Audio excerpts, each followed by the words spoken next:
just use the mic in case so you hear me better. Okay, so good afternoon. To this last session of the day, I guess. So my name is Stefan Straub. I'm the Chief Economist for Infrastructure. I'm glad to be moderating or chairing this session. So we'll, oh, here we have more people coming. Welcome, Harris. Quality is the thing, right? More than quantity. So we'll do it as usual, 20 minutes presentation, then open for question, 5-10 minutes, and then we'll move on. So the first paper is by Tanner Regan. Did I say it correctly? Regan. Regan, yeah. Sorry, Tanner Regan. Joined with a few other co-authors, including some people you probably have heard of, Guy Michaels, Van Henderson, Martina Manara, Francisco Libano Monteiro. So Tanner is going to talk to us about evaluating urban planning, evidence from Dar es Salaam. So please, thank you. The floor is yours. Do you know, is there a clicker or should I just go? No, okay, no worries. All right, hi everyone. Thanks so much for being here. I'm excited to present this work, evaluating urban planning. As Stefan mentioned, yeah, many of you may know Vernon Henderson and Guy Michaels, but you might not know Martina Manara, who is a postdoc at Sheffield. She's starting at UCL soon, and Francisco is a PhD student at LSE. Okay, so I'm going to talk to you about urban planning in developing countries. And this is really kind of a challenge in low-income and lower-middle-income countries. So first, if we just think about high-income countries, cities are heavily planned, right? So a city in a high-income country like the US, typically 40 to 50% of the land is going to be in public use. Lots of this is roads, right? So even a place like Manhattan, 40% of the land is going to be in roads. Then the private space in high-income countries is also going to be kind of heavily regulated and zoned, right? And so this is really in contrast to the developing world, maybe as many of us here know. But in the developing world, cities are going to be largely unplanned, right? They're going to develop organically in many places. Okay? And so we might be worried about this kind of informality, this development without planning, can lead to lower private investment on the land. It can lead to lower land values, and it can make it much harder to get public services delivered to areas that are unplanned. Okay? And then in the background, as many of us may know, cities in the developing world are growing rapidly, and so partly because of a lack of urban planning, they're facing a proliferation of slums. Okay, so one policy tool to deal with this is what we're calling de novo style urban planning, or what we might think of as greenfield urban planning. Okay? And so the idea here is that the government or a large private entity can purchase land on the urban fringe that's undeveloped, usually agricultural land. Then they can parcel this up and do kind of very minimal infrastructure investment, like bulldozing dirt roads, and then sell off these plots so people buy the plots and they build their own houses. So for the government, this is very cheap, right? You don't have to build public housing. It's kind of the minimal infrastructure investment to get housing to people. And this was a really common part of the World Bank's sites and services projects in the 70s and 80s. But the World Bank kind of stopped financing these projects in the 80s, right? And largely this was because of low repayment rates and also kind of the exclusion of the poorest from these areas. Okay, but more recently, research of my own and also of some co-authors on this paper have found that those sites and services projects were quite cost effective in the long run. So over decades, it led to higher land values, it attracted more private investment, and also public services deteriorated less on land that was planned rather than land that was developed kind of laissez-faire. Okay, and more recently, African governments are picking up these sorts of policies for their cities. Okay, so we've found examples in Ethiopia and Rwanda and Tanzania I'll talk to you about today. If anyone has other examples, I'd love to hear from you. Okay, so what we want to start with for this paper is that de novo planning we're going to kind of take as given as being important for urban development. It's important to get the planning down. But what we want to think about now is what's the best way to do this planning, right? How can we improve on the way that we're planning these areas? Okay? So to think about that, we're going to look at a specific project done in Tanzania, in Dar es Salaam, around 2000 to 2005. It's called the 20,000 Plots Project. It's a bit of a misnomer. There's actually 36,000 plots that ended up being implemented as part of this, but its name is 20,000 plots. I'll be calling it 20K for short. Okay, and the question that we're going to be focusing on in this paper is, how do planning choices within these planned communities affect plot level outcomes? So what do I mean by planning choices? One focus of ours is going to be the distribution of residential plots. So the role of the size of your own plot, the role of the size of neighboring plots. But we'll also think about some non-residential planning choices from the planners. So they can plan plots for specific non-residential uses, like different sorts of public use or commercial uses. And also, an important aspect is the planning of local access roads. Okay, for the outcomes that we're going to think about, first is a set of land transaction values. So at the plot level, we're going to know, how much that plot was sold for before any development was done on it. From satellite imagery, we're going to know how much built investment there is on each plot and the timing of that, whether the building was built before or after 2020. And then we're going to do a household survey of residents to measure the educational attainment of households at the plot level in these areas. Okay, so this is a map of Dar es Salaam, and these are the 20K project areas. What you can see is that all the project areas are kind of far from the city center, so they're like 15 or 20 kilometers away, and they're kind of spread out. So there's some in the south, there's some in the west, and there's some in the north. So we have kind of areas spread around the edge of the city. Okay, now what is actually happening on the ground in these de novo style planning projects? So this is a satellite image from June 2001 in one of these sites that we're going to study. Okay? And this image is just before the planning was implemented. Okay? And so we can see that it's mostly bush, shrubs. It's what we call greenfield. Okay? And in the north here, this area was planned subsequently by the government, right? And what they did is they parceled up the land into plots, and they left space for roads in between these blocks of plots, right? And I've cherry-picked an image where in the south of this image, there's just no planning.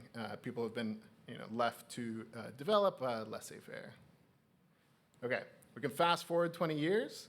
By 2021, right, there's a huge contrast in the planned versus the unplanned areas. Right? A couple things to note: we get larger buildings in the planned areas. We also get much more regularity in the planned areas. Like every single one of those, more or less every single one of those buildings falls within the plot boundaries that were planned. And importantly, the local access road is preserved. Right? So every single one of those buildings in the planned area has access to the local road network. Right? The unplanned areas, many of those buildings are very far from their local road network. If you want to get piped water, sewage, or an ambulance into that property, it's going to be very difficult to do that now that everyone's kind of settled this land. Okay, so there is this sharp contrast in and outside that, as I said, what we're going to be really focusing on in this paper is comparing within the planned areas. Okay, so if you'll see, one of the comparisons that we'll make is to compare blocks with small plots to blocks with large plots. Okay? And so this is just an example, but you'll see that this block in the kind of bottom of the planned area is more highly developed than the block right above it with larger plots. Okay. Before moving on to that within planned areas, I just want to show a little bit of descriptive evidence that we have that kind of corroborates this story that land values are going to be higher in these planned communities. Right? So what we have here is we have our bare land transaction values, and we're running kind of this very descriptive hedonic regression with the log price on the log or the plot size, and then these two dummies for plots that are outside 20K areas. One type is, the type that's highlighted in red is outside the 20K, but it is surveyed. So that means the boundaries of the plot are there. And that those plots, because they have their boundaries, they can go get a title deed. And then the coefficients that are in blue are outside 20K areas, and they're unsurveyed. Okay, so these have neither kind of the planning of the 20K areas nor the boundaries, the ability to get title directly. Okay, so what is the takeaway here? If we just compare to the blue, right, the 20K areas, the land value is about double those fully informal areas. Right? It's about 100% higher. Okay, and we can kind of decompose this by thinking about those plots in the red that are in between. They have the boundaries. They have the ability to get title deed, but they don't have the planning. They represent about 31% of that gap. Okay, so this is kind of very descriptive, but we find there's this big gap between the kind of planned and the informal. Part of this is explained by the town planning, and part of it's explained by the property rights. Okay, moving on to our focus. This is an example of some of the comparisons that we're going to make within the planned areas. So this is just an image of one of the communities. The crosshatched areas are non-residential plots, and then the white plots are residential plots. Okay? And we have a mix of plots that are small and plots that are large. In the blue, I want to point out two definitions. In the blue, we have what we're calling an insula, okay? Or you could think of this as a city block. It's a set of plots that are contiguous that are separated by roads. Okay? In the red, we have what we're calling a super insula, okay? Which is a set of contiguous insula that have plots of similar size. Right? So in red, we have an area that is lots of contiguous small plots. Okay? And this kind of, this grouping, this definition is going to be useful when we think about our different empirical strategies.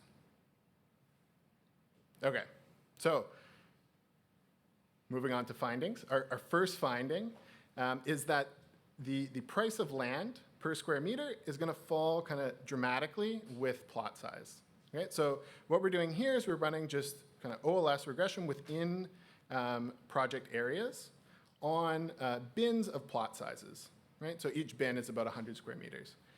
The reference category here is 500 to 600 square meters. Right? If we double the plot size to 1,000 square meters, we lose about half a log point in land value. Right? If we double again, we lose another half log point. Right? So the elasticity of price with respect to plot size is about 0.5. These large plots are much less valuable than the small plots. Okay. Maybe you worry that when we run those OLS regressions, the large plots might have been planned in areas that are worse, that are lower quality, and maybe that's driving some of that relationship. So one of the approaches that we have to kind of dissuade that concern is we do the spatial RD, and here's where those insula and super insula are going to come into play. So the insula, we're going to take two insula that are adjacent to one another. One has small plots, one has large plots. Right? And we're going to run a spatial regression discontinuity as we move towards the boundary between the two. Right? As we cross that road into the large plot boundary, we're going to see how price responds. Right? And so that's what this graph is showing us.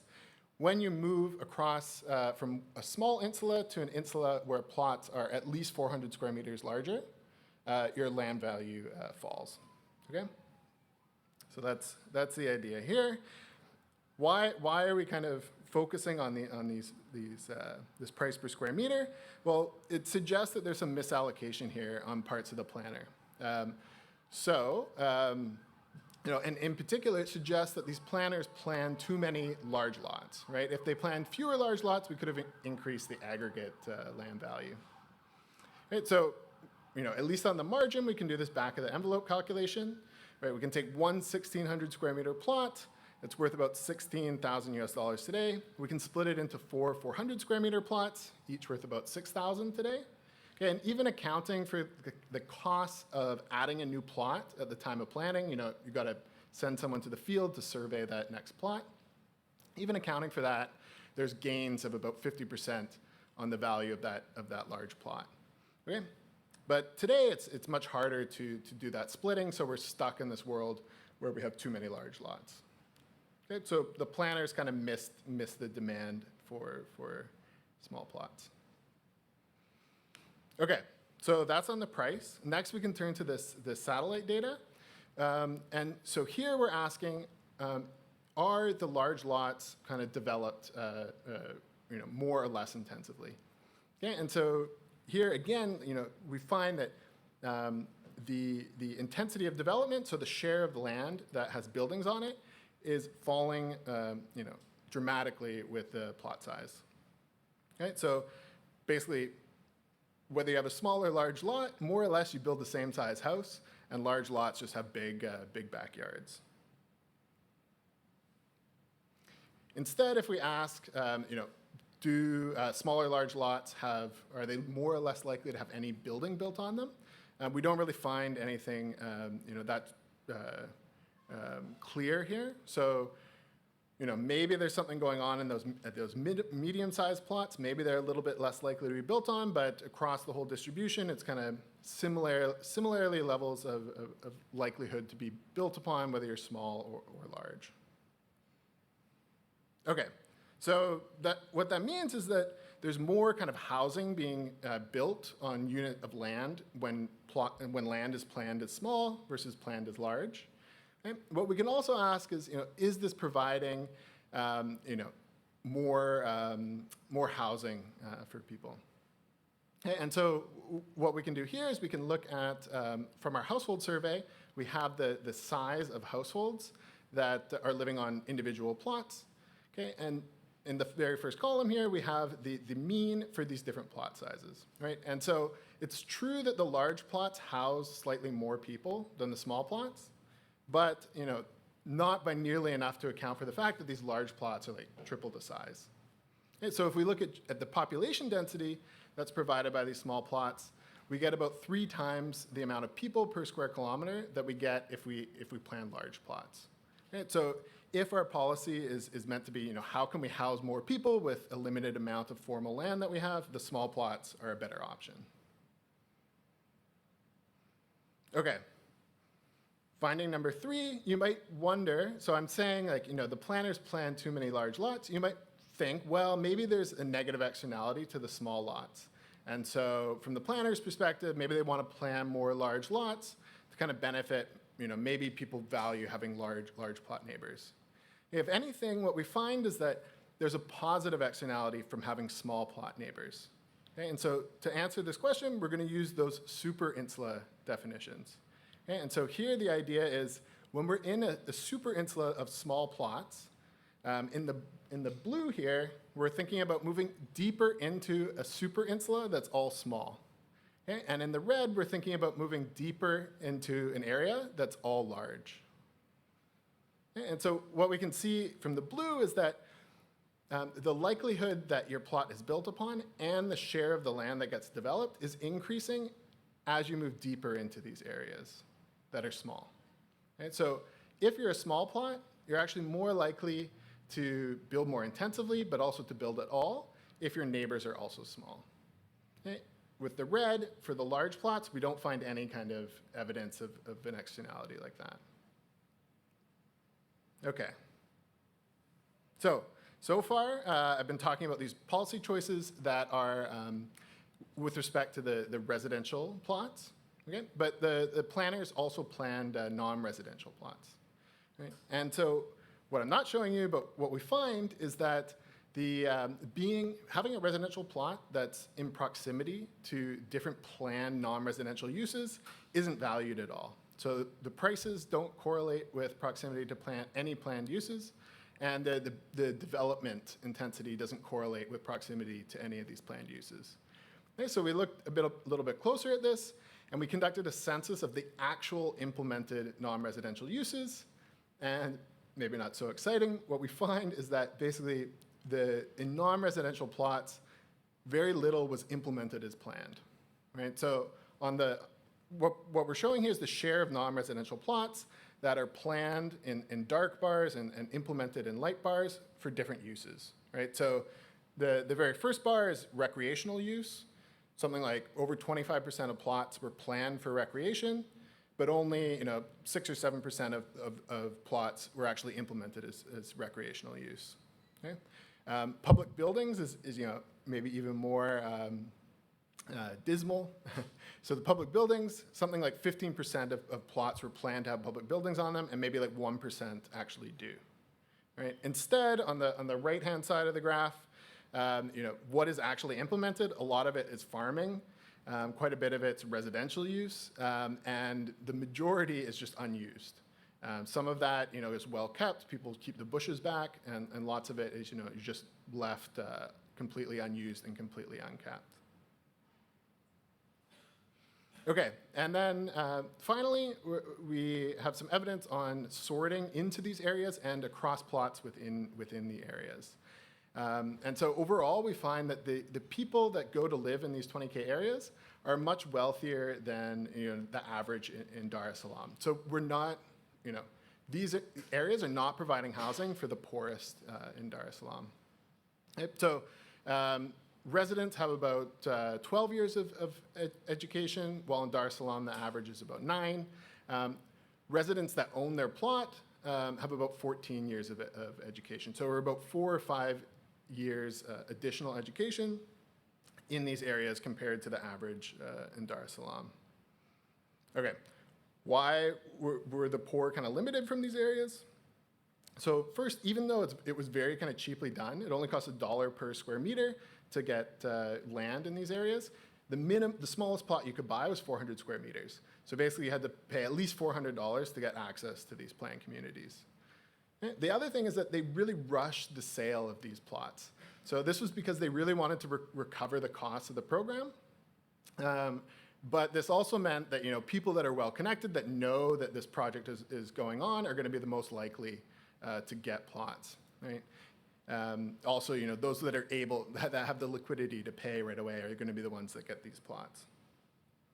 Okay, and then we also find within these project areas, those large lots are much more likely to have more educated people living on them. So if you double plot size, you get about an additional 2/3 of a year of schooling for the resident owner living on it. Okay, so to conclude, our main message is that as kind of prior research has shown, that planning beats this kind of laissez-faire approach. It's better to plan the land than just let people settle, but there's a lot of room for improvement. Okay? And so I went through all these items, but a key dimension for improvement is better targeting this distribution of plot sizes to demand, and in particular planning less large lots. Right? So here we showed, at least on the margin, you could increase aggregate land values by 50% by converting some of those large lots to small plots. So I think I've gone over time, so let me wrap up there. And yeah, so thank you very much. Okay, so we have time for questions. Klaus? I think, okay, two questions actually. I mean, one, you didn't, where are these things located? And then why, if you have large plots, why don't people construct a multi-family or apartment building there? Right, okay. Sorry, I was having trouble pointing and hitting the mic at the same time. But so the locations of all these are like right on the urban fringe, right? So they're all out like 15, 20, 25 kilometers away from the city center. So there is less like demand. So why don't they build apartment buildings? I think there's just not the demand yet in these areas for apartment buildings. Technically, I think they're not zoned for apartment buildings. I don't know how difficult it would be to do that conversion of the zoning. Yeah. Just one question. So the way to show people value living closer to smaller plots, that is given that there are already some larger plots in the nearby area. So I want to do a thought experiment. And this, let's say you have two areas, one with small plots only, the other with 2/3 of the plots are smaller and the other are bigger. And then let's see where the land is more valuable, because you have bigger plots and let's say richer households, they might be good for the whole town, let's say. But it may not be good for the relatively poorer households, because I feel bad I live next to these bigger houses. Do you see what I mean? It's Right. So I think there's two things there. So one thing is, like in this example, like the comparison that we're trying to make is like if you're on this small plot where your neighbors include like half of your neighbors are large and half of your neighbors are small, as you move like further away from that boundary, more of your neighbors are small. Yeah. So I don't know if that answers so I know that is conditional. You already have those large plots there.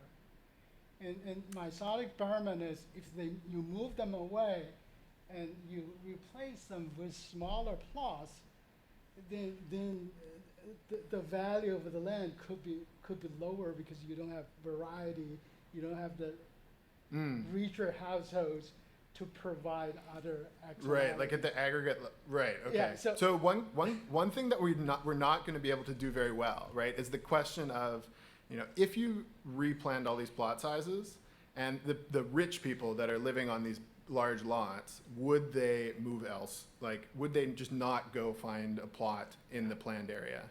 Right? We mostly think that, what's going to happen is that those richer people are just going to shift down into smaller plots, but we don't have any evidence of there's no way for us to empirically compare places that change the distribution of plot sizes to see if less rich people were attracted to the area as a whole. Yeah. Okay. So what were planners thinking when they failed to gauge future demand? They expected more public or non-residential uses on the basis of what? And then, this is not part of this paper, but when you show the division between the top and the bottom of the figure, the planned versus non-planned area, how was that decided? And is that random or as good as random by any chance, or based on what? Yeah, okay. So let me answer that second question first. So yeah, I really, I love this picture because it's like a nice demonstration of what we're talking about. But we're not relying on like the placement of this boundary for any kind of identification in this paper. In a previous paper, we did kind of use boundaries of planned areas to think about this in and out comparison. And in that case, we knew more about how the boundaries were selected. So this particular boundary, I don't have a good answer. So the other question is like, what did the planners have in mind when they planned these large lots and they planned all these non-residential specific uses? So I can't get in the planner's mind. We've talked to a few, and there's a lot of just following standards, planning standards. One aspect of this is that lots of the standards were adopted from the colonial era, where plot size was explicitly used as like a segregationist policy, right, to keep poorer people out by planning larger lots. So lots of the standards, actually I don't have it here, but the distribution of plot sizes here are from 400 square meters to 4,000 square meters. So that's like 1/10 of an acre to an acre. So these are really large lots, lot sizes for a developing country, right? That would be like a large urban lot in an American city, a 400 square meter lot. So yeah, I think a lot of it's like path persistence from the colonial era and just following these kind of planning standards. And then definitely with the non-residential plots, I think there's this belief like of planners of, you need to have a school and you need to have a medical dispensary in each community, rather than kind of predicting, what demand would be, or allowing the market to kind of fill up gaps where needed. Okay, let's That's a question. I mean, Harris, and then I'll also ask a quick question. You can answer two together. Yes. So Tanner, excellent. In the case of South Africa, the provision of public housing also overshot in terms of the size of the plots, and the people adjusted. Like they had backyard that was too big. They adjusted by building additional structures. Here it's not happening. My hunch is it may depend actually on the income level of the people. That the rich people may not want to have someone living in their backyard, but the poorer ones may actually adjust and build some structures that they would rent out. Do you have variation in the levels of income, and this is a phenomenon that is kind of anecdotically observed or not in the case of Dar es Salaam? So, Can I just have a question, and then you will close yours? You can answer both together. Yeah. I mean, in Latin America, you typically see this type of things being done by private developers, and that solves the question. I mean, then they sell the parcels on credit, Right. and obviously, then even poor people can afford like parcels, Right. like $400 or $4,000 or etc. So I'm wondering if you had any evidence on this thing happening, or it's just culturally very different. Right. No, very good question as well. Let me answer the backyarding first. So one way that we can look at this, I didn't show you, but we do look at whether the likelihood of having multiple buildings on the plot increases with plot size. We do see that a little bit. It's hard for us to distinguish, whether they're building a second building to rent it out to a tenant, or if they're just building a shed to raise chickens or something like that. We do have some variation in the education level of residents, so it's something that we could check whether the richer people are more likely to add additional buildings onto large plots than poorer people. My assumption is the opposite, like the poor do it, but the rich don't do it. Yes, yeah, exactly. I'm not sure if we'll find much there. I think a big part of the story is these places, so only 50% of the plots are developed. So these places are still developing. The city's still expanding to these areas.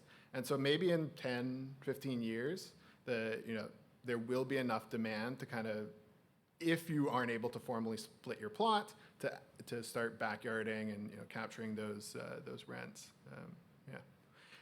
On the question of why don't you just delegate this to private companies to do themselves? So until recently, the Tanzanian government had a monopoly on the planning of land like this, and then they allowed the private sector to enter. And so actually, what we wanted to do in this study was to compare more recent private sector planned areas, but we're not sure exactly why, but the private companies, and this was around 2010 rather than 2000, they have pieces of land that are even further away. So maybe that's because they don't have the strength of the government to kind of expropriate land or to provide these areas.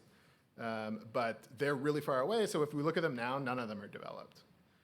But maybe in coming decades, maybe that's something that we can look at, how the private sector responds to this challenge. Okay, well, thank you very much. Lots of questions. I mean, very interesting paper. So let's move to the second presentation. Junfu Zhang will present a paper. So joined with also a number of co-authors, which I'll let you introduce, on government-directed urban growth, firm entry, and industrial land price in Chinese cities. Yeah, thank you. Yours, you have 20 minutes. Yeah, I want to thank the organizers to give us the opportunity. I see quite a few familiar faces from my last presentation, so I apologize. This is essentially the same paper. I changed one table. Hopefully I can come up with a new joke. I just joined work with Bruckner at UC Irvine, and then two co-authors based in China. I'm Junfu Zhang. So I'm gonna in the empirical part, I'm gonna show you a set of very boring, DID type of empirical analysis. But we tend to believe this exercise is related to a bigger question in urban economics. And the question is, what is the role the government in the process of rapid urbanization, especially when you think about China. All the cities are building up very, very quickly. And if you read the literature in urban economics, we tend to think about the role of government as a way to solve the either positive or negative externalities problem. Think about developers, they don't take into account, or they tend to undervalue the benefits of open space, so then they tend to overbuild. Then you have urban sprawl, and then governments should step in and try to correct that misallocation or inefficiency. And so you think about the urban sprawl literature, the urban growth boundaries, zoning, density regulations, and development impact fees. All these papers, they think about the government's role. It's that type of argument. But I thought what we're doing is something interesting. Is government try to convert rural counties into urban districts, even before they do anything important, and they send a signal to developers, to entrepreneurs. The city is developing in this direction. So we think that will help coordinate expectations, and that will have an immediate effect on land price. So that is what we're doing now. I think that idea is in a recent paper in AEJ talking about cities like Detroit. If your government can provide a development or redevelopment guarantee, that alone will be very helpful, because then people know what they want to do in a particular area. And I remember, Tanner, you sent me a paper. So your co-author JPE paper perhaps also has some flavor of that idea. But the point is, not many papers are talking about government can help coordinate expectations, at least in the urban economics literature, I think. So what we do in this paper is we document what's happening in China during the past 2 decades. You see a lot of cases like this. You have a central city, a very large city, and then you have surrounding rural counties, and then the government decided to convert one county into a city district, and we call it annexation here, of course, and so we show you there are a lot of things like this happening in China. And then in the empirical exercise, we show you once that's happened, and then the industrial land price in the annexed county will jump up right away. And we try to do more data analysis to see what are the potential channels. And we see after the annexation, you see more firm entry. You see more investment in the annexed counties.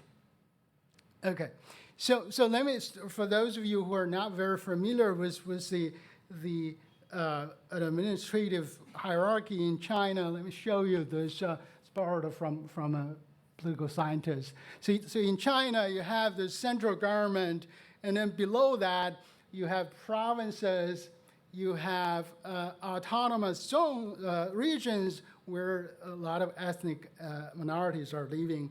And then you have the so-called direct control municipalities like Beijing and Shanghai. And all of them are at the same level. And then the provinces and the autonomous regions, they are further divided into different prefectures. Okay?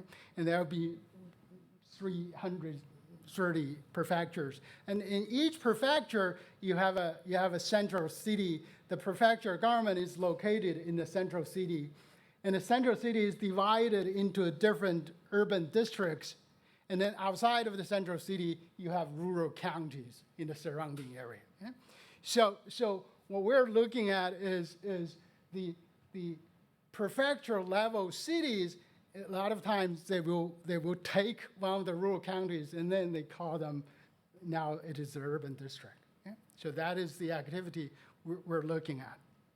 Now, look at a concrete example. This is Zhang, where my wife grew up. So the yellow area, that's the original central city. And then the purple, the pink, and the white areas, those were the rural counties.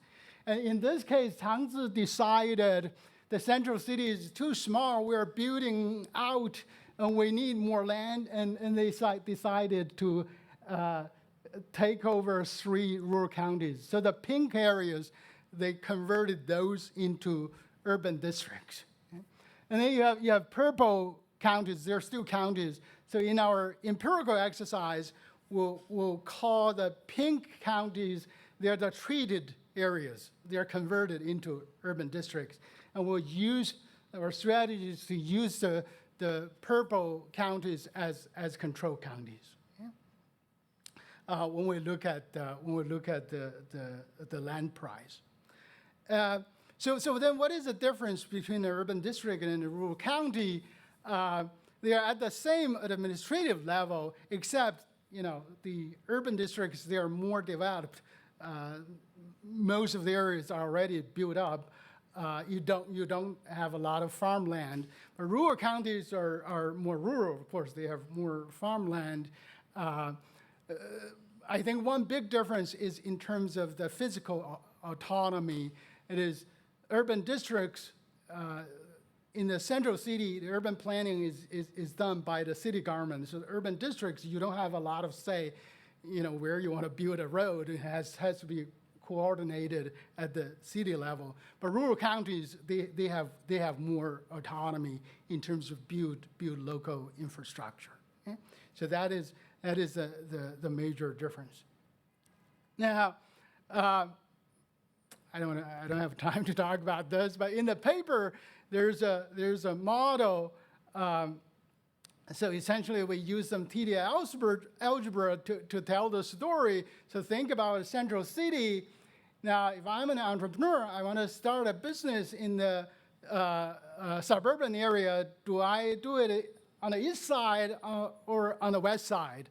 In a context like China, the city is expanding very fast. So there's some uncertainty. Okay, if the city is moving to the east and I build my plant on the west side, then perhaps that affects my profitability in the future. So then there's some option value to wait a little bit and see in 5 years what's happening, and then when it becomes clear, then I build my plant. Yeah? So that's what the story we're telling. We're telling the story in that model. We say when you have this annexation, then essentially you're sending a signal to all the stakeholders. No, we're actually the city expanding in that direction. Okay? So then the entrepreneur will have a good idea now. Then they want to start the plant right away. So that's a story. And then you see more firm entry, you see more investment, and of course the land price will be higher. So that's the model in the paper. So in terms of data sources, obviously we need to know which counties were converted into urban districts, but this is public information. You just go to the government website, and there has a very good record. I said that there are a lot of cases in the empirical work. We actually drop quite some cases because in places like Tibet and Xinjiang, these autonomous regions, a prefecture is very different from a typical prefecture in the province because the area is huge and just the economic structure is very different. They decided to ignore those places. And then you have direct control municipalities like Beijing. At one time, they converted all the rural counties into urban districts. So we don't have proper control anymore. So we also dropped those cases in the direct control municipalities. So we ended up with 97 cases in our in our sample period from 2010 to 2019. Now, the main empirical exercise is about land price. So land price is taken from that government website. So now if you have ever look at land transaction, land price, you all know that website. It's by law, every time local government is doing a land lease transaction, they are required to make the information public, and they have to post the information on that website, and then all the researchers would just go there and take the information. So you have, for each land parcel, you have a lot of information: area, price, transaction mode, and then the leasehold length and all that. And then in some of the regressions, we'll also use city characteristics, county and urban district characteristics, and those are all from different editions of yearbooks. Yeah. Okay, so I said I have 97 cases, and this map shows you it's all over the country, at least on the high density side. Okay? Okay, so first thing we did is to compare the treated counties that are converted to urban districts and the control counties. They are also adjacent to the central cities, but they were not converted. And turns out they are not that different in terms of population. They're a little smaller. A little less rural population, but the difference is not statistically significant. So we were a little surprised. Of course, it's good for us because it's proper control. But we thought when we started this project, we thought they must try to convert the better developed places, and so we were worried about this strategy. But it turns out it's not that different. I guess the reason is. One reason could be the counties surrounding a central city, they're just not that much different. The other reason could be that we read a lot about this policy and how different places, local leaders reacted. It turns out the most developed counties, they refuse to be annexed because they have the autonomy. They can do a lot of things. They generate a lot of revenue. So we don't want to merge with you or be converted into an urban district. So that might be also a reason. So it's a middle pack of counties that are converted into urban districts.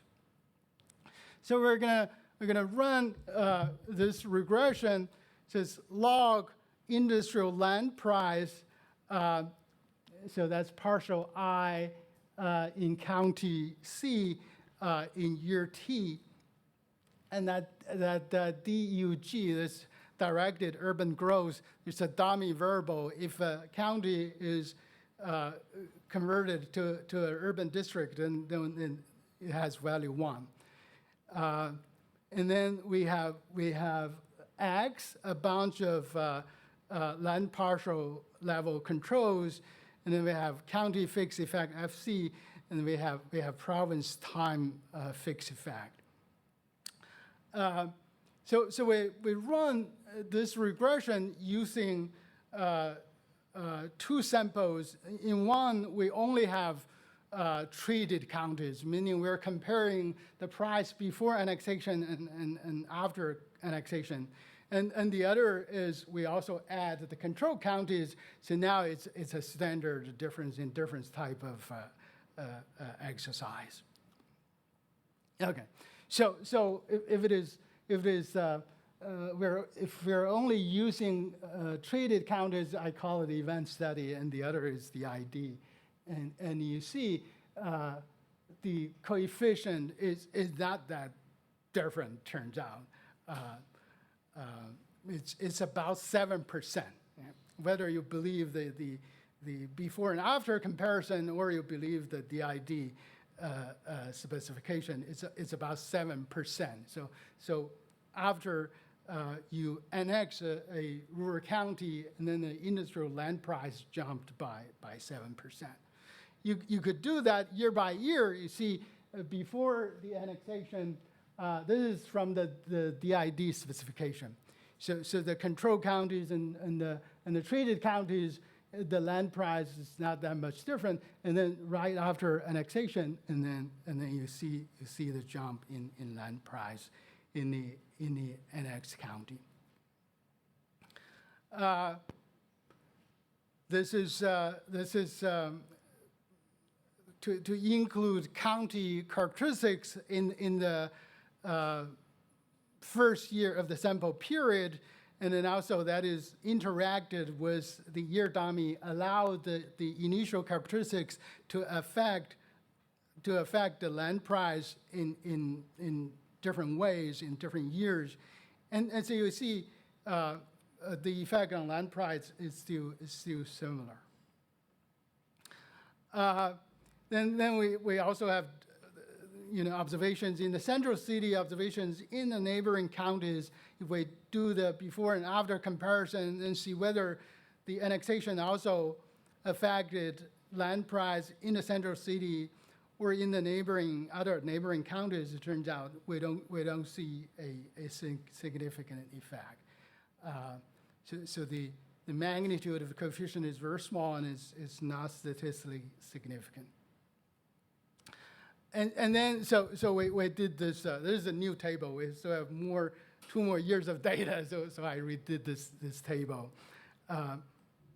So we look at other outcome variables and look at firm births and whether you use the event study or the DID type approach, whether you use neighboring counties as a control or the urban districts in the central cities as a control. You see. After the annexation, in the annexed county, you see more firm births.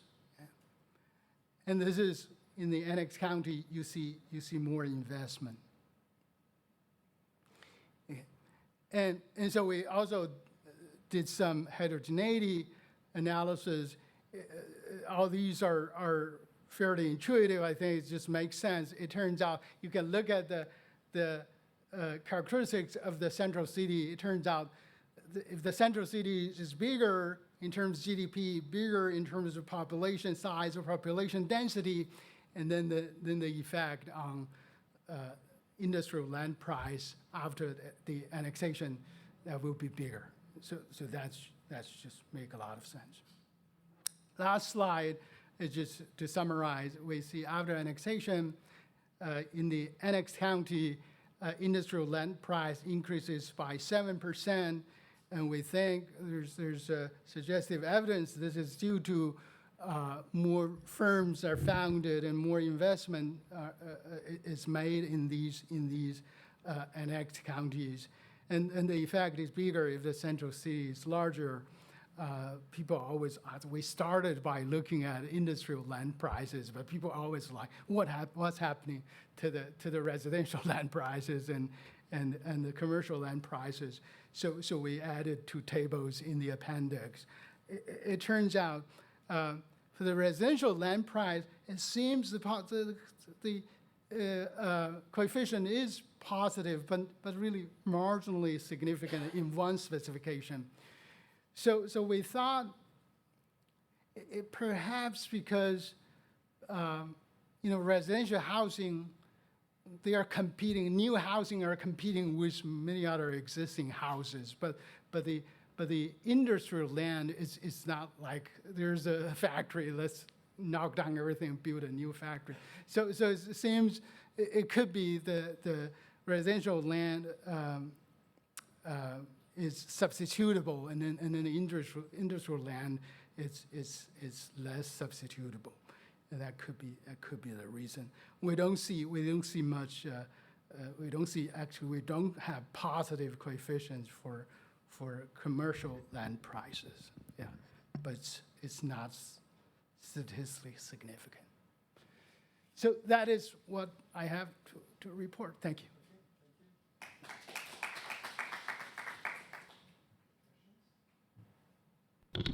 Harris.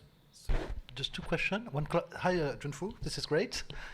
One clarification question. In your controls, in the price regression, you include distance to the county center, but not distance to the city, the main city center, if I'm correct. So I was just wondering why. And the other question is about the policy. Converting how do you call it, county into urban district. Is it just like changing the institutional setting, or are those places also provided with roads, for instance? What happens if you added control for roads? Do you still get those type of effects? Okay, so they're yearly. They will have a 5-year plan after the annexation, and yearly they'll promise they'll build more infrastructure because they will try to incorporate everything into the central city, right? And so of course part of the effect is that is, but the jump in the industrial land price happens right away. This is way before everything is built. For the first question, we can definitely try that, the distance to the central city. Yeah.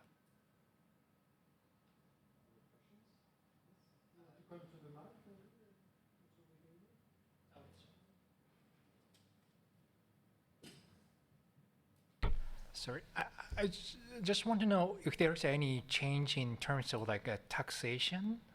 So, for example, if we convert from the county to districts, maybe the taxation maybe can be like a little lower. I don't know, but is there such? Okay, I don't have the right answer on top of my head.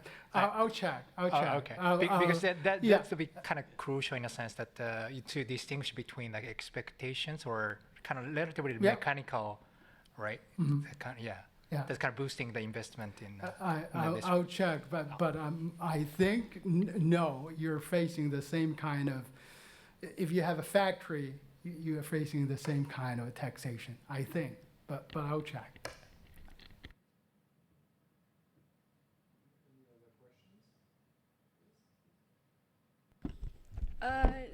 Very interesting research topic. So I'm wondering the transaction, the land transfer method. Do you consider the different types of land transfer? Because I think maybe the local government want to attract some high-tech companies. They will give the land in a lower price, less than the market price. So. In your research, can you elaborate more about the transaction method for the industry land? Yeah, after 2007, it has to be done through auctions. There are still some, allocation or transaction by negotiation, but those are usually for special purposes. Those are not industrial land to build a factory. Those are other things, like we want to build a park or for public goods. Yes. Okay. Okay. Thank you very much. Let's move to the third paper. So now we move to the shadows, and we'll learn what we're doing in the shadows actually with Evan Kresch. So, how urban density facilitates information diffusion. Turns out we're not actually doing a lot in the shadows.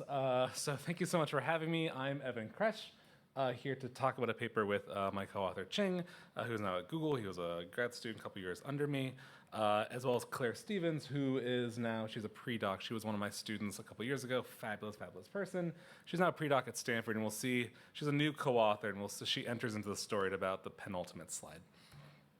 Okay, so this paper is motivated with one of the oldest questions in urban economics, thinking about the role of density. And when we think about agglomeration economies, density is sort of in there, even if it's not spoken. There's sort of this idea about people being closer together, firms being closer together. And so this is really a classic applied economics paper in that we're doing something very clever to try to tackle a difficult to answer problem. And so we're thinking about the role of density, which is just a defining characteristic of cities. And we think, well, how is density going to play a role? Is it some sort of knowledge diffusion? Is it ability to have outside options for a labor market? There's lots of reasons why one might think density is important, or why people would put up with living in more dense areas if there are certain benefits of doing so.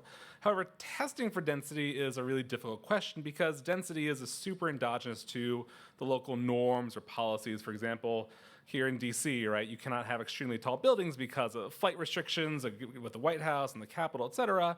Also, there's geologic concerns for density. So for example, New York, you can have these really, really tall buildings in New York because New York, Manhattan is built on bedrock. And the reason it's built on bedrock is because during the last ice age, the glaciers sort of pulled all the loose strata. So now we have basically hard strata in Manhattan.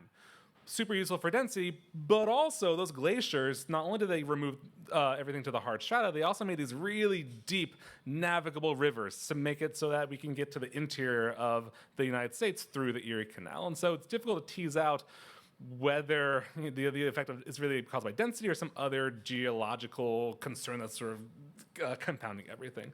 So that's issue number one. How do you really disentangle the role of density versus anything else that sort of might be causing different cities that have different densities?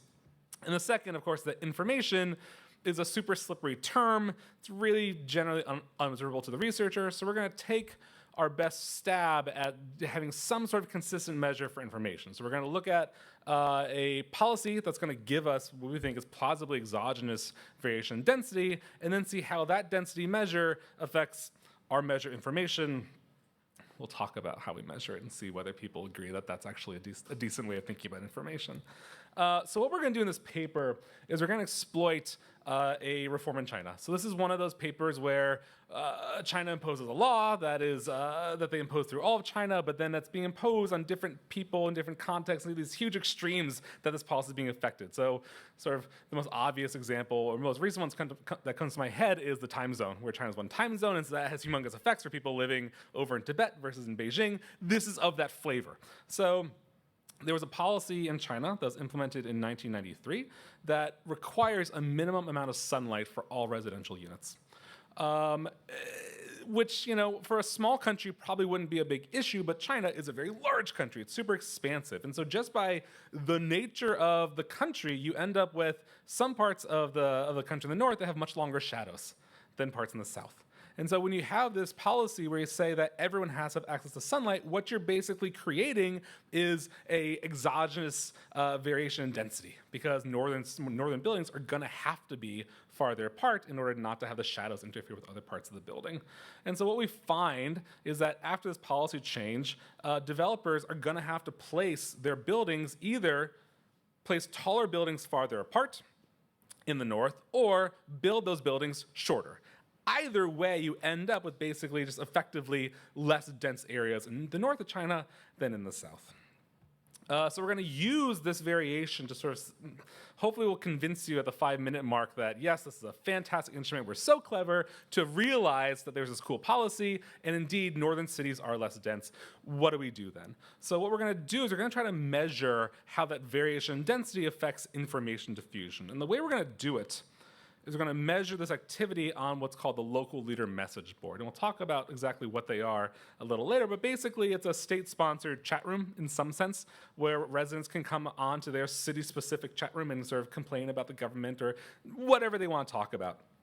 Importantly, the government can respond to those posts. And so we're going to look at that interaction of local residents in responses to the government posts, and that's going to be our measure for information diffusion. We'll talk about why we think that's an okay measure and why we think it's appropriate to think about this context. And what we find is basically an S-shaped response. And we find that basically activity, both in terms of speed and usage, is much higher in southern cities. So we find that the cumulative increase in responses to government posts is about 2.7 times higher in southern cities than in northern cities.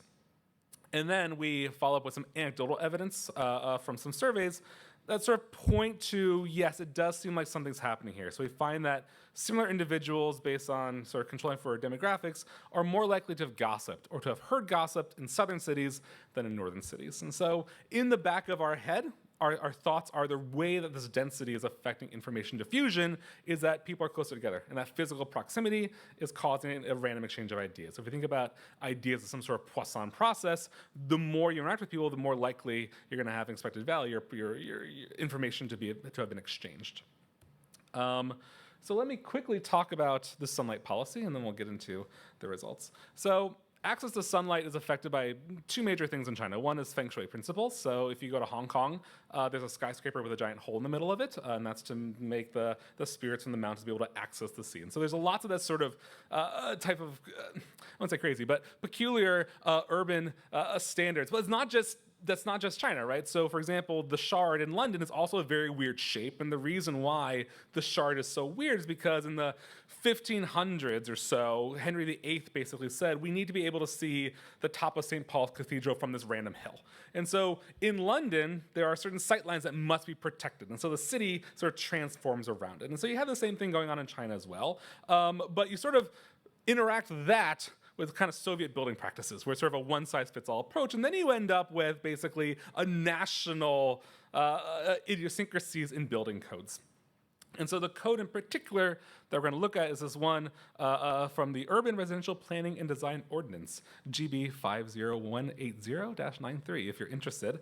And basically what it says is that all residential units, but in effect, the lowest residential unit. So a residential unit on the first floor has to have at least 2 hours access to sunlight on this day called Dahan. So it's called Major Cold. It's basically the coldest day of the year. The customary calendar in China doesn't quite match up with the Gregorian one, but around January 20th. So in the deepest, darkest part of winter, all residential units have to have at least some access to sunlight. And again, it might be a cloudy day, whatever, but you understand what I'm talking about here. And so what that means, the implication of this one-size-fits-all policy is that buildings in the north must be farther apart. And that's just the trigonometry of it. So here we have a very stylized map of China. And you see point A is somewhere like Hong Kong, and point B is somewhere like Beijing. And so if you think about the solar angle, so how the sun hits the Earth, because the Earth is curved, it's going to be a function of a couple things. One is latitude, another is declination, as well as time of day. And so if we take our trig function that we learned in high school and promptly forgot, and we put in the relevant values. So Dahan, the declination on January 20th in China is about -pi/9. And in order to have 2 hours of sunlight, the sunlight must be able to hit the building by 11 a.m. You put in that number as well, and then it spits out basically a function. Your solar angle is a function of your latitude. And what you find is that cities in the north have just, the solar angle is going to be shallower. And so what that means is that you're going to cast a much longer shadow. So if we look at basically that solar angle alpha, which is a function of your latitude, that alpha is going to hit the building at that corner. So we're worrying about that unit right there, the one at the very bottom of the building. That's the one that the ones at the top of the building are probably going to get sun no matter what. But it's the very bottom residential units that is binding in this policy. And so you can think about basically the ratio between the building height, h, and the distance to the next building. And so that's going to be just, that's SOHCAHTOA. So that's just the tangent of this trigonometric function. And so you can plot this ratio as a function of latitude. And what you end up with is this. So for every municipality in China or a city in China, you can plot what is in the regulations, because it's not quite perfect. So some places are more mountainous, for example, and so they're going to be affected by shadows as well. There's this city in Italy that has to have a mirror on top of a mountain because in November they just stopped getting sunlight. Why you live in a mountain valley like that, I have no idea. But there's certain special topography, and so it's not quite perfect, but it's pretty close. And so if you look at this, this is going to be the regulatory distance coefficient. So when you want to build in a certain city, there's going to be some regulation on that coefficient, how far apart buildings must be, and that plots extremely well with latitude. And what you see is that buildings that are farther north have to, codified, have to be farther apart. Or, again, they could be smaller. So either H or D changes, pick one. And then the other one is sort of given to you by degrees of freedom. And there's a lot of substantial variation to these building codes. So, apologize for my pronunciation. Zhang, which is in the north, it requires buildings to be about 2 times farther apart as Kunming, which is in the south. And so if you look at sort of the variation on the books about how far buildings had to be apart, it's pretty substantial. And that's true in Spain, for example. So I lived in Spain last year, and I moved to Madrid in January, and it was very cold. And then it started to get hotter and hotter and hotter. And the problem with Madrid, like in DC, the national capital, has all these grand buildings that are really, really far apart, and so there's no shade. But then for Semana Santa, we went down to Sevilla, which is in the south, and that's even hotter. And if you go to Sevilla, buildings are much, much closer together. And so this concept that, in fact, you want buildings to be closer together because it's free air conditioning is not sort of, it's a tale as old as time. The difference, of course, is that in Spain, that difference is not so large, whereas in China, you end up getting these, because it's codified, these very large variations.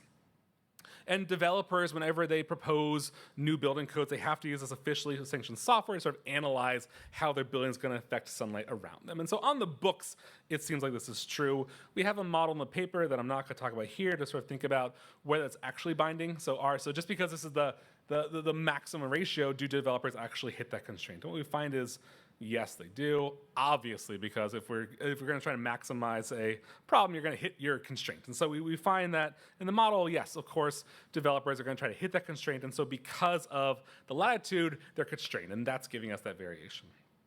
And of course, it's one thing to have a model, and another thing to see it in the data. So it's an applied paper. So we're looking at data from a bunch of different sources. So land transactions come from the Ministry of Land and Resources, information on location, the use of the plot, the FAR, which is the floor area ratio, contract date, et cetera. So we scraped this in 2017, had about 1.3 million transactions, and 40% of those parcels are residential. Now remember, this law only affects residential units. So the industrial units on the outskirts of town don't really apply. So we're really thinking about sort of what I have in my head, maybe it's not true, but I've talked to my co-author enough to be convinced that it's really these residential units that are not quite in the very, very core, because those places were built before 1993. It's sort of these middle, and as China was expanding, sort of this middle belt area where you have a lot more residential units as people are moving into towns. So about 40% of our parcels are residential. We also have this 2005 1% census, so we have information on individuals, their data, where they live in a high-rise, which is defined as a building with at least 8 floors, information that's going to come in handy mostly for context. And then we have these postings on the local leader message board. It's run by the People's Daily. We have a sub-board for every administrative division, so prefecture, the county, town, etc. And basically, it's a place for people to complain about the government or whatever they want, and the government is incentivized to respond. And these posts are viewable, both who posted as well as the response is viewable to everyone. So it's almost like a giant, what Elon Musk wants Twitter to be or X to be, right? It's basically this giant forum where everyone can come together and sort of complain. And we have about 900,000 postings, but that's where Clear comes in a little bit. And so it's one thing to have a model, it's another thing to actually see it in the data. So here we're plotting the log of the floor area ratio, the upper limit of the floor area ratio for residential projects in different cities against latitude. This is usually where I pause for gasps. Sometimes people weep at how beautiful it is, that in fact this policy does seem to be binding, and it does seem to give you some really nice variation that is purely a function of latitude, purely a function of are you more north or are you more south? And so this, we're going to argue, is a pretty decent first stage, decent enough for us to try to then use that first stage to think about other interesting things. So this is just the floor area ratio, but again, that's the log of that limit. Not all buildings are going to be binding to that limit, although the model says they will. We also have some more suggestive evidence. So here we picked 2 cities representative. This is very robust to sort of a northern or southern city. So in black is going to be a city at latitude 39 degrees, and in that light gray is a city of latitude about 25 degrees. So a northern city in black and then a southern city in light gray. And what you see is basically the probability that people live in a high rise. And we're taking that as a very imperfect proxy for, are there a lot of high-rises around? And so what you see before 1993, they track fairly well. Again, this is a difference in differences without any sort of table, more just, I think, difference in its purest form. Like, here's a picture. Do you believe the picture or not? And we think that it's a pretty good parallel. It definitely shows to my mother. This is a pretty decent parallel trend before 1993. But then after 1993, you see that the southern cities continue on this high-rise building boom, whereas northern cities tend to taper off. And we think this is sort of that binding constraint, that all of a sudden they can no longer build in such density because this law is binding. And again, sort of the last part of our entree is density across some of the biggest cities in China. So we have Beijing in red, the most northern city. We have Shanghai in gray. Then we have Shenzhen in blue. So we're going from most northern large city to most southern large city. And here we're looking at basically log population in 1 kilometer grid cell. So we have some GIS data. And so you plot this, you find that as you move more south, the density tends to increase. Not always, right? So there's some parts of Beijing that are very, very dense, and that's probably the older parts of the city, where before 1993, this wasn't really a binding thing. And so, but, you know, taken with everything else, we tend to think that this points in the direction that, yes, indeed, there's something to this latitude determining density. I usually like for people to applaud there because the rest of the paper kind of, we'll see how it goes. Okay, so hopefully I've convinced you that this first stage is at least pretty decent enough for an applied micro paper. The next question becomes how to use that density. And this is where things run into trouble because I wouldn't say trouble, it's fine. But you need some sort of measure of information density for which you have sort of nationwide variation that tells you something about information in some way. And so what we landed upon was using these local leader message boards. And if you have better ideas, I will be sipping coffee at the reception afterwards. I would love to hear from you. But we've thought a lot for many, many years now about this idea, think about innovation or patents or firm openings. And for one reason or the other, everything else just sort of kind of falls apart when you get to closer scrutiny. So the thing that we think fails the least in terms of the smell test is using these local leader message boards because they're everywhere. We can scrape them easily, and using text analysis, we can standardize them. So these are often grievances or petitions not easily resolved in the legal system. There's a pothole in my street. This teacher at this school is terrible, or something, the noise, blah, blah, whatever. People are just using it to complain. And so we scrape all this data, and then we use an LDA model to do some text analysis to sort of say, okay, let's put these complaints into various bins, so that we have some sort of standardization. This is everyone complaining about traffic. This is everyone complaining about whatever. And so we have about 300 different bins that people could put their complaints into. And again, it spans the gamut. You have expropriation, pollution, teachers aren't paid enough, teachers are paid too much, pyramid schemes, just everything. You could spend a long time just reading these local leader message boards. They're really fascinating. And the local governments leave replies to about 60% of the posting. So it's not as if people are just shouting into the void. The government does seem to be responding to them in some sense. And so we're going to take that and we're going to plant our flag and say that our measure of information diffusion is once the government posts on that message board, we've learned some information about the government, either their stance or their view on a certain topic, or whether the topic was resolved or whether it was not resolved. And again, that's viewable to everyone. So we're going to look at, once the government replies, what do people do? How do they follow up? Do they respond to those replies? And so you might not be on the local leader message board yourself, but our thinking is that you might hear from somebody else, oh, the government responded, did you hear the government responded to that post? And so you can think everyone, everyone probably has a friend that tells you about another friend who posted some crazy stuff on Facebook. That's sort of the kind of kibitzing that we're thinking about. So basically, once the government responds to a post, how do people respond to that? And so for a given post, I, in a given city, in a given time, T, we're going to look at what happens to the response. How do people respond after the government replies? So once the government posts an official reply, what happens after that? And so we're going to look at, and so what we're going to do is we're going to interact that with density, which we're going to predict through our latitude measure. So given latitude, we can predict what should be the log floor area ratio in a given city, and we're going to use that to interact. And so what we're going to try to see is if density is indeed leading to more information diffusion, you should expect that southern cities have that coefficient on the reply interacted with being a southern city is higher. Basically, people are responding more to these government posts than in northern cities. Where again, log far is going to be our latitude controller, basically an instrument in some sense, and then we're going to have just a bunch of controls for mountains. Yep. So this is just pictures after this. So here we go. So in red, we have the reply. What we see is that this is a difference between basically an average large city and average southern city. And what we find is that the coefficient's positive. And we see that it stays for a couple quarters and then sort of diminishes. So it's looking at a city in the 75th percentile and 25th percentile of latitude. And then, so we take this to say that southern cities seem to be responding more to these posts. We have some suggestive evidence. So we have this survey run, the Chinese Social Governance Survey. And one question they ask is, have you gossiped, or are you likely to hear gossip? And what we find is that residents in southern cities are more likely to have heard and received gossip. And so we think that's sort of pointing in the same direction, that density is clearly leading to people talking, and that's leading to this increase in activity. Where a 5-degree increase in latitude is decreasing gossip by about 3%. You might be worried about threats to validity, like internet access or trust in public institutions. We don't find anything like that. We don't see that northern cities are different in any conceivable way or any reasonable way besides this density, the density plot we have. Lastly, because I don't want to forget Claire, what we want to do now is we want to extend this analysis. So we want to use the COVID lockdown to basically as a natural experiment, because during the COVID lockdown, even if you're in a dense city, if you're locked in your apartment, you're no longer talking to people. So that physical interaction between people is now gone.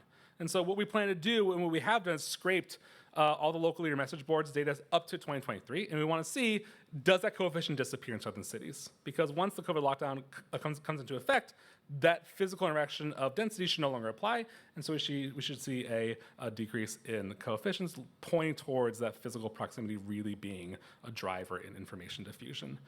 I don't want to do this slide. That's it. Okay, thank you very much for your time.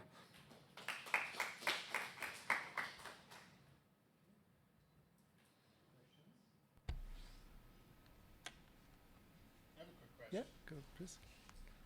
Oh, it's over in the bottom left corner. We can also just shout to me. There we go. Yeah, very, very cool, very fun presentation. Thanks, so, so what you spent a lot of time like arguing for the relevance of this latitude instrument, but less about the exclusion restriction.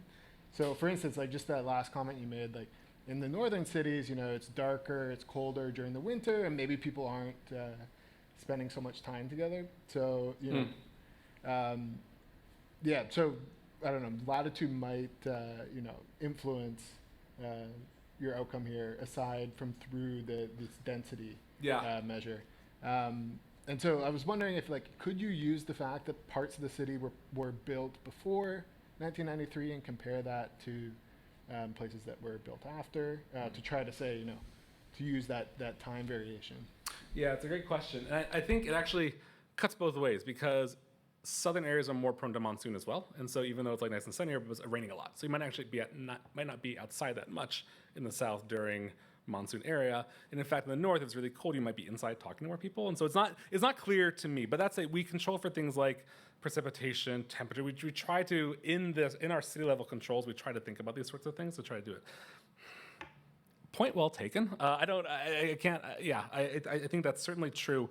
To your second point, I think that's more a question about the local leader message board is at this level of aggregation, and we can't get lower than that. We haven't thought of a good measure for that, and I would love to do it, because I agree. I think using within a city that sort of granular variation is something I would like to do. We haven't found a data set in China at such granularity that we think is relevant information. Point also very well taken. No, absolutely. Other questions? Or maybe I can ask. I mean, yeah, I was really interesting, and obviously, I mean, they're always concerned with any natural experiment, right? I'm just worried that the information thing you're using is actually online activity, and the evidence for word of mouth is kind of rather anecdotal or more limited. So that might be an issue, right? I mean, certainly, absolutely. And the COVID thing might help maybe dispel some of that. But also, you know, in more dense area where people are closer, COVID would actually have different implications. So I'm not sure that. Yeah, no, I think that's a really good point. Will really help or not. Right? Yeah, we're doing this sort of sleight of hand where we're saying density, which is it's a physical thing, and then we're looking at online, which in some sense there is no density online. And so, I think there is this big issue about our measure is an online activity. Yeah, which is why we thought about whether this is even the best measure to use, and we after a while we came back to it, we said yes, and we were thinking that the COVID lockdown is. We certainly need to control for certain things because people might be complaining about COVID on the local leader message boards themselves. So there's certainly some prep work we need to do because I think we're going to have a humongous jump in complaints on the local leader message boards because of COVID. But I do think the physical lockdown is going to tell us something. And I think we need to massage out exactly what the implication is. But again, a policy that applied to the entire country that was quite severe is telling us something about the physical interaction. I think it's worth studying, but I think the point is well taken that maybe it may not be measuring exactly what we want, but it is measuring something, and maybe it's just a matter of us reframing what exactly we're trying to think about here. You started with agglomeration economies, Yeah. reference to that literature, so I Yeah. wonder why you don't go to kind of standard measures of Yeah, like what, firm you know, placement or agglomeration jobs economies or are things like about. that. Ideas, innovation, whatever. I mean, Yeah, there must be some measure out there, right? Certainly, yeah, and I think part of it is this is a residential policy, and so I think you need to make a strong assumption about how residential density affects firm placement, and maybe it does. We haven't found it. We've looked at firm stuff. We haven't found a smoking gun of oh, obviously this is the connection. But I agree. I totally agree with anyone who thinks that we need to think of a better measure. Right now, this is what we've got. But I agree that, and the problem with innovation is you don't have it for every city. And so you need something that has enough spread to be able to leverage the distance and latitude, but still be very obvious that, oh, this is clearly, an effect of agglomeration or density. Yes. Absolutely. Yes, please. So the assumption is that in places with higher density, chances are higher that you have a physical link with a government official, and then they're more likely to respond in the board. So that's just a follow-up on the previous question. You're looking at physical density, but online behavior, but the data generating process is mostly physical in your story, right?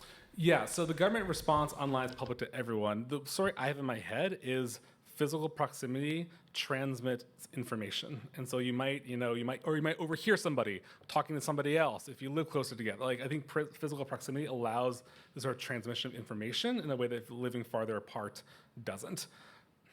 It's loose. I think hopefully the COVID lockdown is going to help in that direction, but that's sort of the mechanism that I'm thinking of. And in college, I wasn't friends with anyone on the floor above me because I was one staircase too far. So I think there's something to it, but yeah, I agree. I think we need to tease out that mechanism a bit more. Cool. Thank you. Oh, great. I guess just two small questions. One about about exclusion restrictions. Do we have any evidence to see that people in the both cities are actually getting the same amount of sunlight? Because I don't know how many cloudy days are in one city versus another. So you're controlling for weather might be a good option. And I think the second part is kind of more of what you were talking about is are there any labor market surveys of changes in productivity or because the first place my mind would go to be if it's dense together, of course there's firm build up, but that would result in everyone being more productive because I don't have to spend 2 hours traveling to another place. My office is 2 minutes down the road. Yeah, certainly. So we do control for things like rainfall. We have a measure of cloud cover. So we have the East Anglia has all that amazing geospatial weather data. So we have cloud cover. We have temperature. We have also altitude, so sort of elevation. Is it a super mountainous place? We do control for all those sort of things. In terms of labor surveys, there are some. The trade-off becomes it's only for a very small number of cities, and so you have all this variation, but then you go from thousands of places to 20. The question becomes, does that become a different paper? Because you're no longer using all this variation. Maybe that becomes a different paper where you're sort of zeroing in and saying, this is what we can find. We're using this variation. It's a point well taken. Something that I need to think about a little more. Okay, thank you. Okay, thank you. Okay, thank you, Evan. A very interesting presentation. So we go to the last paper. So now we have Rongjie Zhang, who's talking about corruption campaign, the resurgence of SOEs in China, evidence from the real estate sector.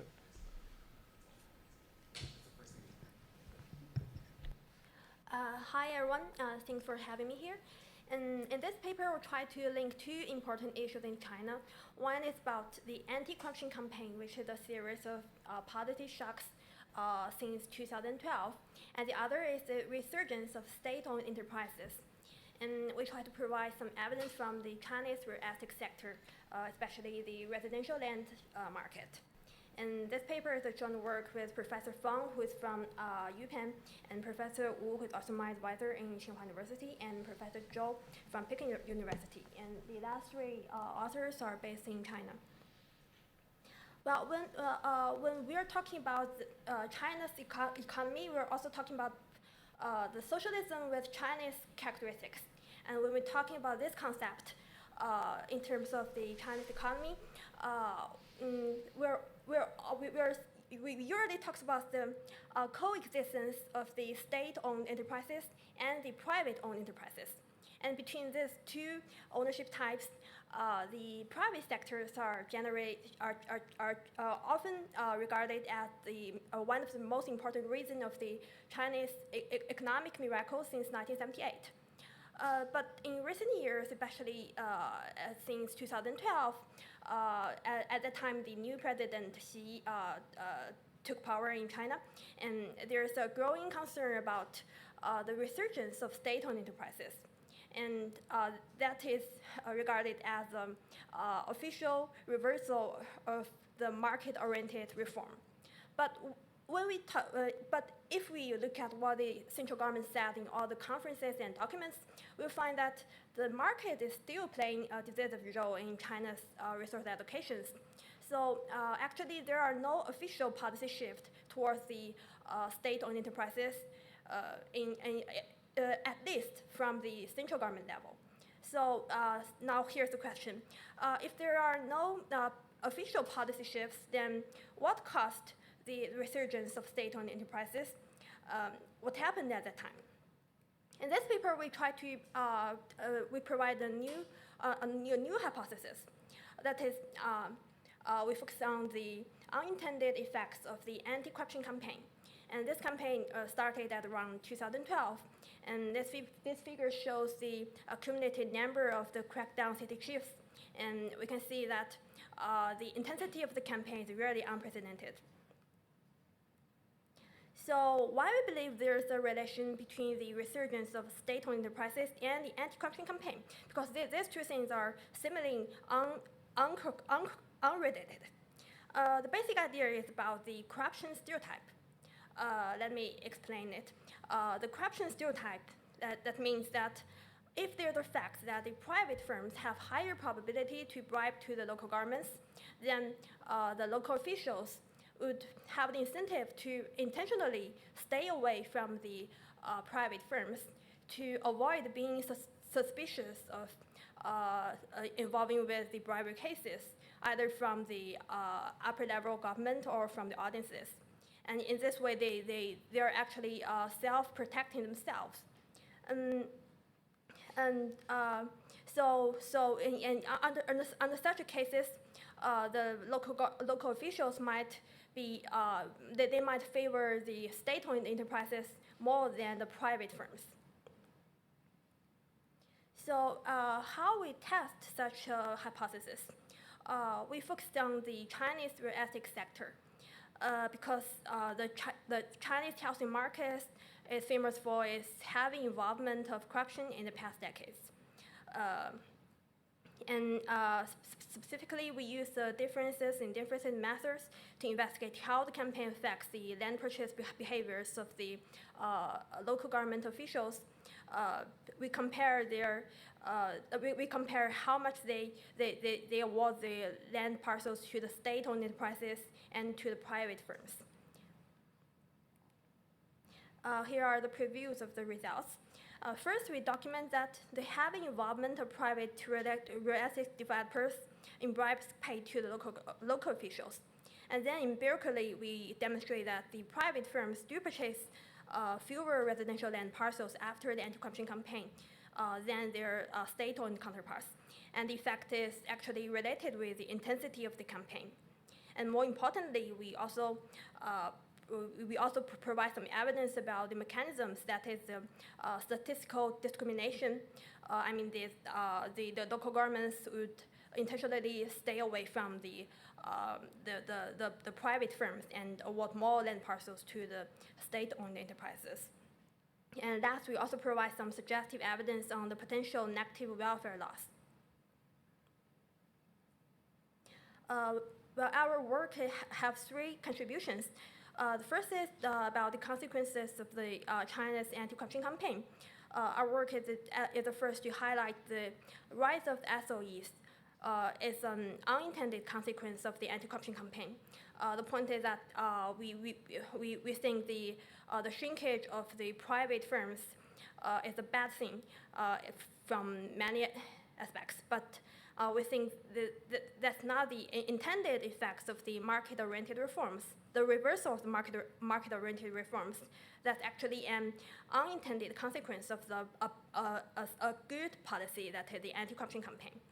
And the second contribution is that the paper also adds up to the inefficiency associated with the anti-corruption campaign, despite whether the corruption itself is bad or not. And we also extend the statistical discrimination to the context of the anti-corruption campaigns. Before empirical analysis, we first provide a few institutional backgrounds about housing sector in China. Well, the whole process of housing development in China is highly regulated by local governments, and that would generate substantial rent-seeking opportunities. For example, they need to bribe to the local officials to secure the right to develop the most lucrative projects, and also purchase the land at lower prices, and also some zoning adjustments. And to prove this, we manually collected information on all the city chiefs in almost 200 prefectural cities in China between 2000 and 2012, right before the anti-corruption campaign started. And we find that that's an amazing figure, that over 15% of them have already been accused by the end of 2018 when we collected the data. And for each of these corrupted chiefs, we then manually collected his court verdicts to know why he is corrupted. And not surprisingly, we find more than 60% of the bribery cases of these corrupted city chiefs came from the real estate sector. And note that only 6% of these cases are related with industrial land. And that would provide a potential control group for our differences in differences specification. Here are the main appeals in the real estate-related corruption cases. For example, the most common appeals is to obtain development projects. And more importantly, we also noticed that most bribers are private firms instead of the state-owned firms. That's natural because for a manager from a state-owned firms, the bribery incomes have nothing to do with his own incomes. So he doesn't have any incentive to bribe to the local governments.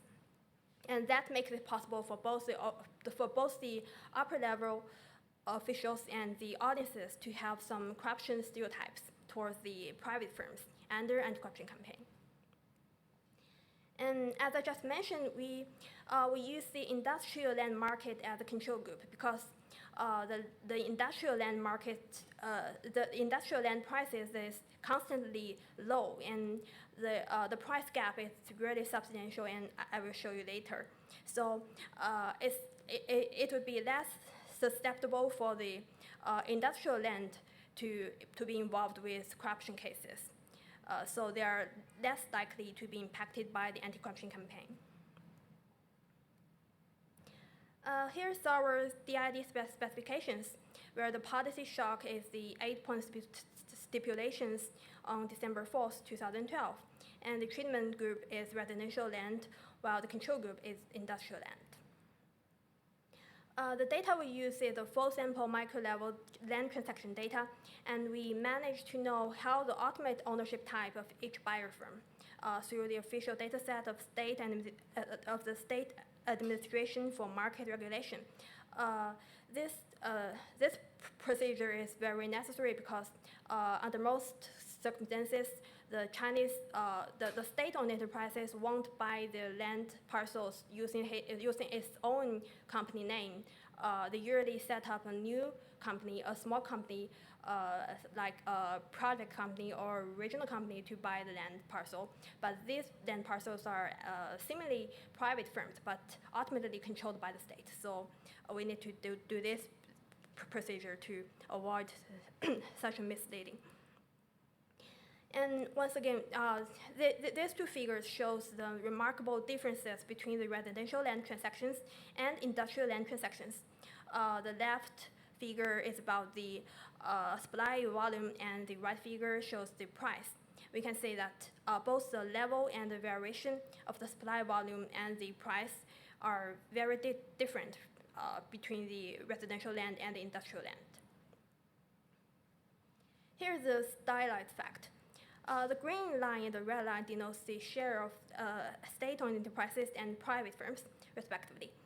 We can see that there's a sharp increase after the policy shock among the residential land transactions. And such a rise is consistent with the solid line, the line for the time-varied number of corruption shifts. And we can also notice that at the last 2 years of this sample period, the rise of SOE share also dropped slightly.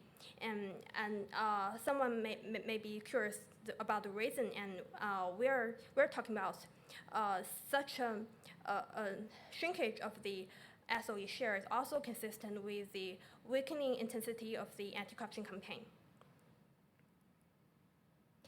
The formal regression results show the same patterns. We can see that the state-owned enterprises purchased 7% more residential land parcels after the anti-corruption campaign relative to the control group of industrial land. And the figure is not big, but in terms of the magnitude, such an effect accounts for more than 60% of the average SOE share prior to the campaign. And here's the dynamic effects. There's no oppression, and after the policy shock, the SOE share increased sharply, and then shrinkage to the level prior to the anti-corruption campaign. We also find some heterogeneity. We find that the effect is stronger for larger parcels and local SOEs, and existing both listings and auction transactions. Now we need to deal with a series of alternative explanations, and I'd like to emphasize two of these alternative explanations. The first about the confounding hypothesis, because someone they may argue that the ideology shift has already happened ever since the new president stepped into the office in 2012. But if that's the case, the ideology shift should be consistent either from the time series or from the regional or from the cities and provinces. So, but in these three regressions, we find that the effect is correlated with the enforcement of the anti-corruption campaign. We find that when the anti-corruption campaign becomes stronger from the time series, then the effects would also be stronger. And the second and the third columns show that when the in provinces with more crackdown chiefs, the effect is also stronger. So these variations won't come from the ideology shift from the central government level. That would so we believe that the confounding hypothesis won't driven our main result. And the second explanation argues that state-owned enterprises would have deeper pocket after the anti-corruption campaign due to their better financial access. However, based on our firm quarterly panel of the listed firms, we find that although shown by the second column, the debt cost actually they become lower for SOEs after the campaign. But as shown in the first column, the new data are no more than their private counterparts.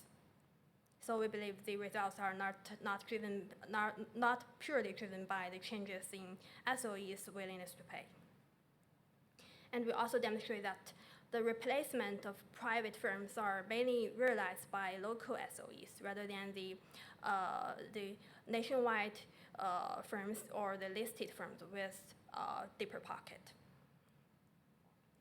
Well, then here are the first part of the paper, and the next part of the paper is about the mechanisms of the effect. That is the corruption stereotype. We first have a simple theoretical model, which involves two officials, but due to the time limit, I would just skip to the propositions. Our model predicts that for a clean official under the anti-corruption campaign, she would assign more land parcels to SOEs, and the related land assignment would be less efficient. While for a dirty official, things might be different because a dirty official would face a trade-off between the kickbacks revenues and the loss of his reputations. So we need to test these propositions through empirical analysis.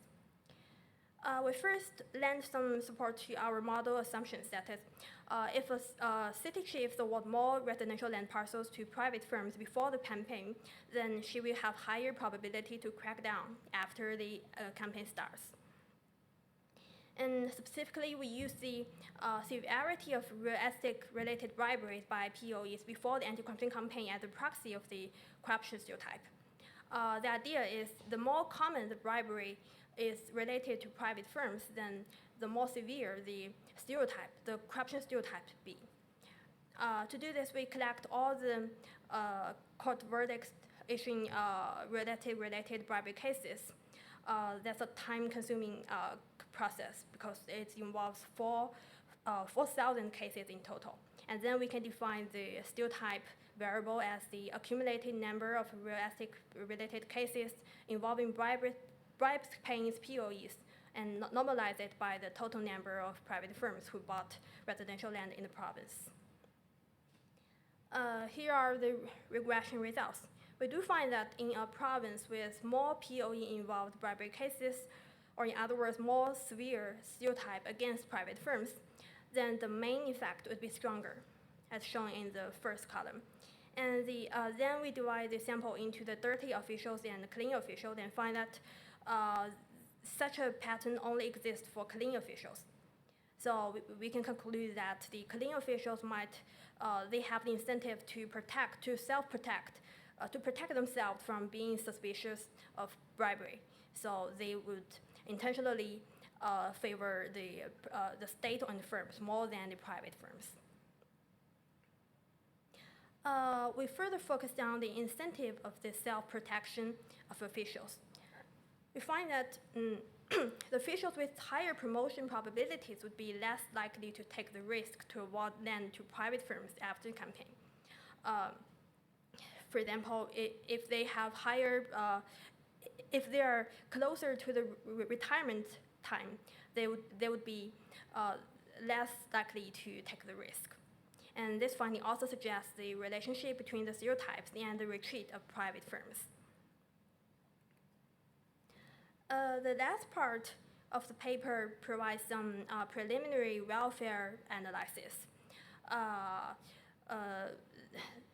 The data only covers 8 sample cities, which is a really small sample compared with the 200 cities in the main results. So this part is only preliminary results. And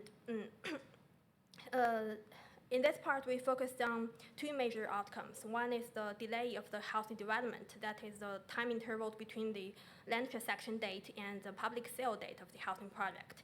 And the other is the development quality, which is calculated as the ratio of the average resale housing prices over the land price, because we think the resale housing prices denotes for the real housing quality. And we find that in cities with clean officials, they would experience an increase of efficiency loss after the anti-corruption campaign. like longer development delay and worse quality. And that is also consistent with our theoretical model's prediction. That's also our paper about, and let me conclude. In this paper, our main takeaway that the resurgence of state-owned enterprises are not purely driven by the official reversal of the market-oriented reforms, but that would be an unintended consequences or the side effect of another policy. Another policy is the similarly good policy actions, that is the anti-corruption campaign. But such an anti-corruption campaign would make some of the officials, especially the clean officials, to self-protect and then decrease their cooperation with the market, with the private firms. And that's our whole picture of this paper. And thanks for your time, and I'm happy to answer any questions.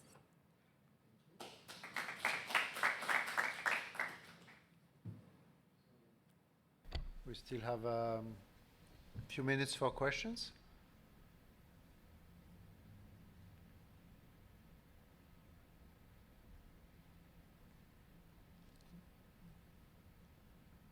You want to go ahead?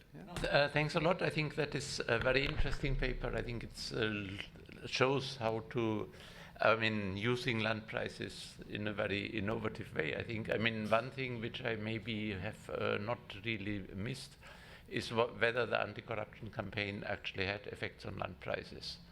Because I think, and on especially on the conduct of auctions, which I think there have been quite a couple of papers to look at that. Thanks for your questions. Can you repeat your question? No, whether the impact on the land prices. Yeah, thank you. The impact of the land prices, yeah, that's what we are focusing on in this paper. We find the land prices. We didn't separately look at the land prices, but we think the Chinese residential land prices are keep growing in our sample period. So we do not know whether there's any effect. We will try to do that. Thank you. We can talk it later. I didn't really understand your question. In a paper, did you discuss how the local officials can do, how much control do they have, whether they want to sell the land lease to private developers or SOEs? Since it's done by auction, so how could the local leaders influence the outcome? Yeah, thank you for questions. Although in China since 2007, most of the land transactions should be conducted through auctions, but in practice, the local government still have, they can still interrupt the transactions by some, for example, they would invite some less competitive firms to join the land auctions. And in other cases, they would speed up the procedures and even affect the land prices because they would how to say that because there are some personal relationship between the firms and the officials, so they can communicate before the auctions. So we find that in the court verdict, about 1/3 of the bribery cases are related with awarding some of the best parcels to some of the certain bribery firms, and speeding up the procedures, and also maybe makes the FAR higher than the regulation value, and something like that. We didn't check how they do that in practice, but we find the fact that they can do that. Thank you. Follow up. I heard the two-stage auction is easier, conducive to manipulation. Did you try that in see whether cities use, if they tend to use two-stage auctions, then the outcome is different. That like then it's more likely the SOEs will get the land. Is that in the data? We do check whether the local government would choose between the two-stage and the auctions, but we find no differences from this perspective. And we find our results exist both in auctions and in two stages.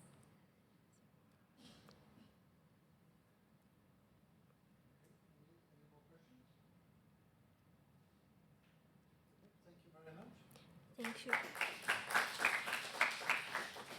That concludes this very interesting session. I heard that there was some drinks and maybe even some food out there. So thank you very much.